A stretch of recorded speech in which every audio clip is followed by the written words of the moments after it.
Hey guys, in this video we're gonna go over how to restore deleted chats in Telegram. So first open up my Telegram app and then come here at the top left, click on these three horizontal lines.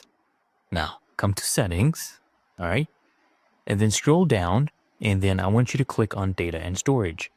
First make sure these are toggled on, save to gallery for a private chat, groups, and channels, both for photos and videos, right? Go ahead and do that.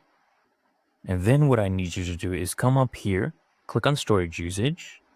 All right, scroll down and where it says auto remove cached media for private chats, make sure it's never everything. Change this to never. Okay. And if I scroll down here, guys, you can see we have all of this.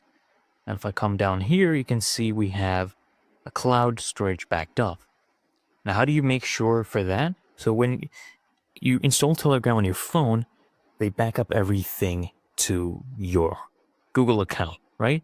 So if I come to my settings and I scroll down and then I click on users and account, scroll down again, as you can see, you should see your Telegram app here and sync should be on.